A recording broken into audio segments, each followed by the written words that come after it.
ಗೋಣಿಕೊಪ್ಪಲು ಸಮೀಪದ ದೇವರಪುರದ ಅಯ್ಯಪ್ಪ ದೇವಸ್ಥಾನದಲ್ಲಿ 2 ದಿನಗಳ ಕಾಲ ನಡೆಯುವ ಬೇಡು ಹಬ್ಬವೊಂದ ಕುಂಡೆ ಹಬ್ಬ ಅಂತ ಕೂಡ ಕರೀತಾರೆ. ಆದಿವಾಸಿ ಕುರುಬ ಜನಾಂಗ ಮತ್ತು ಕೊಡವ ಜನಾಂಗದ ಜಂಟಿಯಾಗಿ ನಡೆಸುವ ಈ ಹಬ್ಬ ಸಣ್ಣುವಂಡ ಕುಟುಂಬಸ್ಥರ ಉಸ್ತುವಾರಿಯಲ್ಲಿ ನಡೀತಾ ಇದೆ. ಕಳ್ಳಿಚಂಡ, ಮನೆಯ ಪಂಡ, ಚಕ್ಕೇರ, ಅಜ್ಜಿನಿಕಂಡ, ಕಂಜಿತಂಡ ಕುಟುಂಬಸ್ಥರು ಅವರಿಗೆ ಸಹಕಾರ ನೀಡ್ತಾರೆ. ಗೋಣಿಕೊಪ್ಪಲಿಂದ ದೇವರಪುರದ ಅಯ್ಯಪ್ಪ ದೇವಸ್ಥಾನದಲ್ಲಿ ಬೇಡು ಹಬ್ಬದ ಸಡಗರ ಕೊಡಗು ಜಿಲ್ಲೆಯಲ್ಲಿ ಮಾತ್ರ ನಡೆಯುವ ಅಪರೂಪದ ವಿಶೇಷ ಹಬ್ಬವಿದು. ಅಶ್ಲೀಲ ಪದಗಳ ಬೇಗುಳಗಳ ಮೂಲಕ ದೇವರ ಆರಾಧನೆ ಇಲ್ಲಿನ ವೈಶಿಷ್ಟ್ಯವಾಗಿದೆ.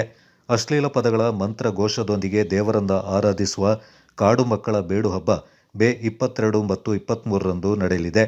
ದೇವರಪುರ ಗ್ರಾಮ ಪಂಚಾಯತ್ ವ್ಯಾಪ್ತಿಯ ಅಯ್ಯಪ್ಪ ದೇವಸ್ಥಾನದಲ್ಲಿ ಕುಂಡೆ ಹಬ್ಬ ನಡೆಯಲಿದೆ. ಆದಿವಾಸಿ ಕುರುಬ ಜನಾಂಗದವರು ಮತ್ತು ಕೊಡವರು ಜಂಟಿಯಾಗಿ ಸೇರಿ ನಡೆಸುವ ಬೇಡು ಹಬ್ಬ ಇದಾಗಿದೆ.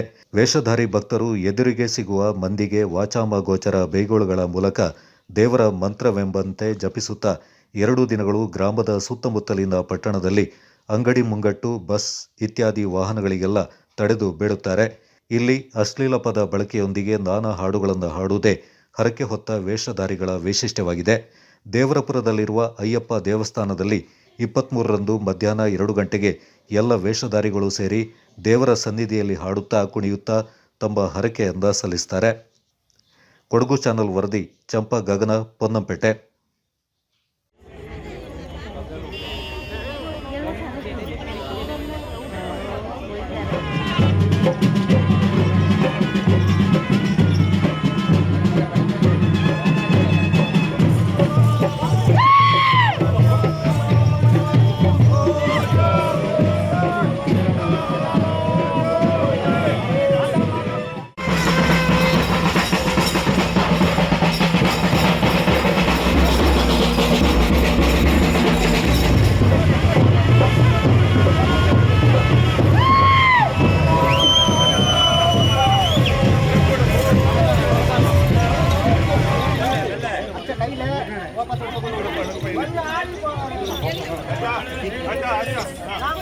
वापस